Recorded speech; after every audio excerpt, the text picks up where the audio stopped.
বর্তমান সময়ে টিকটকের ট্রেন্ডিং এ থাকা গান হলো রাক্ষস সিনেমার বিলেত রাজা এই গানটা।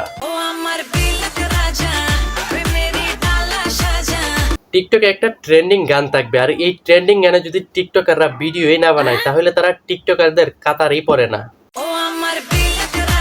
আর এই ভিডিওতে আমরা দেখব বিলেত রাজা আইটেম গানে টিকটক করার কিছু টিকটকারদেরকে।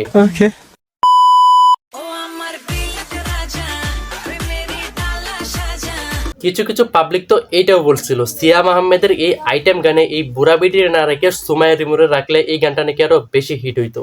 আমার চ্যাটার বাল ভাই, সুমাইয়া রিমু ছাড়াও কিন্তু বাংলাদেশে অসংখ্য টিকটকার আছে যাদেরকে চাইলেও কিন্তু এই আইটেম গানের নায়িকা হিসেবে রাখা যাইতো। টিকটকে এত এত ফিল্টার সুন্দরী থাকতে বাহির থেকে একজন বুড়া বিড়াই না আইটেম গানে ডান্স করানোটা একদমই ঠিক হয় নাই। আচ্ছা, আমাদের দেশের টিকটকাররা কিছু পারুক আর না পারুক সুন্দর করে ফিল্টার মাইরা এবং লিপসিং করে টিকটক ঠিকই বানাইতে পারে। ওনারা যে শুধু লিপসিং এই ভালো করে বিষয়টা কিন্তু এমন না, ওনারা কিন্তু সুন্দর করে কোমরও দুলাইতে পারে।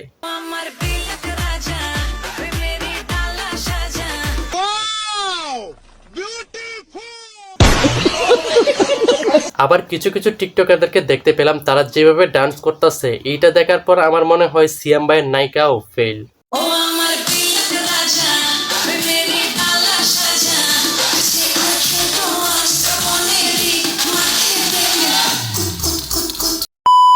আবার অপরদিকে কিছু কিছু টিকটকারদেরকে দেখতে পেলাম তারা এই গানের ডান্স করতে গিয়ে এই গানটারই পুরা দর্শন করে চাইরে দিছে।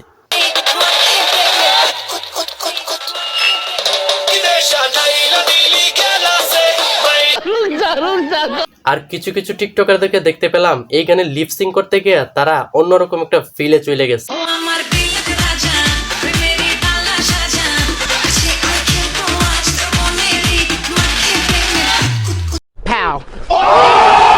এক কথাই বলতে গেলে সিয়াম আহমেদের এই আইটেম গানের লিরিক্সটা কিন্তু ভাই জোশ ছিল।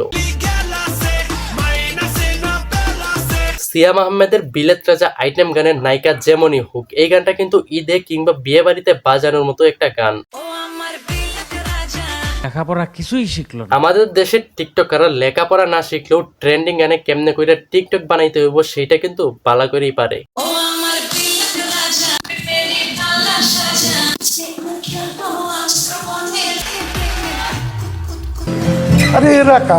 কাকা, ওনারা হইতেছে আমাদের দেশের পরবর্তী প্রজন্মের নায়িকারা।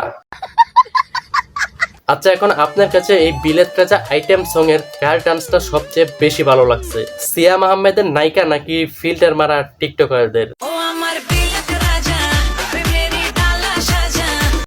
আবার দেখা হবে নতুন কোনো ভিডিওতে, সেই পর্যন্ত ভালো থাকুন, সুস্থ থাকুন, আনকাপ সাকিবের সাথে থাকুন।